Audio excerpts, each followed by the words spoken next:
Hi అండి, అందరికీ నమస్కారం. Welcome to my channel Sowji thoughts.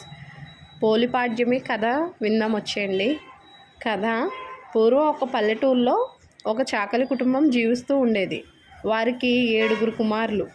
7 కుమారులకు 7 భార్యలు ఉండేవారు.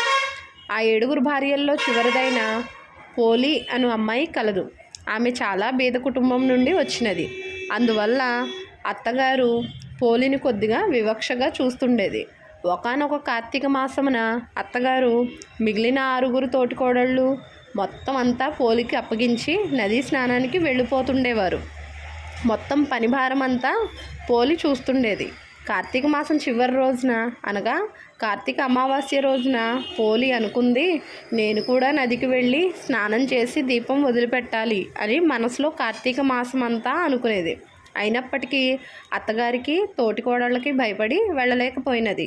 కార్తీక అమావాస్య రోజున అత్తగారు 6 తోటికోడళ్ళు నదీ స్నానానికి వెళ్ళేటప్పటికి పోలి అనుకున్నది, నేను కార్తీక మాసం అంతా కూడాను ఒక్క దీపం కూడా వెలిగించలేకపోయాను. ఈరోజు అమావాస్య కనుక ఈ రోజునైనా పరమేశ్వరుడికి ఒక్క దీపమైనా వెలిగించుకుందాం అనుకుని తమ పెరళ్ళలో ఉన్న పత్తి చెట్టు నుండి పత్తిని తీసుకుని దానిని ఒత్తిగా చేసి పెరుగు చిలకగా వచ్చిన వెన్నను కరిగించి ఆవు నెయ్యి చేసి చిన్న ప్రమిదను తీసుకుని ఈ ఆవు నెయ్యిలో తడిపిన ఒత్తిని ప్రమిదలో ఉంచి దీపారాధన చేసింది. ప్రమిదను నదిలో వదలాలి అనుకుని అత్తగారి భయంతో ఇంట్లోనే చాకలి బాణలో ఈ ప్రమిదను వదిలింది. ఎంతో భక్తి ప్రపత్తులతో పోలి చేసిన ఈ దీపారాధన కాంతులు ఆకాశంలో ఇంద్రధనస్సుగా మారిపోయింది. ఇలా అవడం వల్ల పోలి భయపడి అత్తగారికి తను దీపం వెలిగించిన విషయం తెలిసి తిడతారని భావించి చిల్లులు పడిన బాణను ఒక దానిని ఆ ప్రమిదపై ఉంచింది.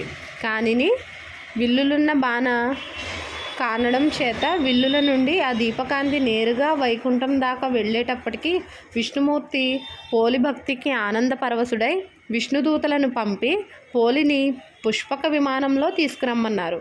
విష్ణుదూతలు పోలి వద్దకు వెళ్ళి వాళ్ళు వచ్చిన పని చెప్పారు. అందుకు పోలి, అయ్యా, నేను ఈ కార్తీక మాసం అంతా దీపారాధన చేయలేదు.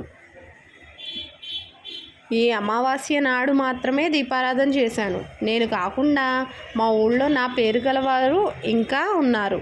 మీరు పొరపడి నా వద్దకు వచ్చారు అని అన్నది. పోలి ఇంటికి పుష్పక విమానం వచ్చిన వార్త విన్న ఆమె అత్తగారు తోటికోడళ్ళు అసూయపడ్డారు. కార్తీక మాసం అంతా దీపారాధన మేము చేస్తే ఈ ఒక్కరోజు దీపారాధన చేసిన పోలికి స్వర్గప్రాప్తి ఏమిటని అసూయపడ్డారు. చివరికి విష్ణుదూతలు పోలిని ఒప్పించి పుష్పక విమానంలో శరీరంతోనే పోలిని వైకుంఠానికి చేర్చారు. ఈ కథను ఎవరైతే భక్తి శ్రద్ధలతో వింటారో చదువుతారో వారికి అష్టైశ్వర్యాలు లభిస్తాయి. అక్కడ మనం గమనించవలసినది ఒక విషయం. పోలి పరమేశ్వరుడికి దీపారాధన చేసింది, కానీ విష్ణుమూర్తి ఆమెకు వైకుంఠ ప్రాప్తి కలిగించాడు. వీడియో కనుక నచ్చితే లైక్ చేయండి, షేర్ చేయండి, కామెంట్ చేయండి. కొత్తగా చూస్తున్న వాళ్ళైతే సబ్స్క్రైబ్ చేసుకోండి. ధన్యవాదములు.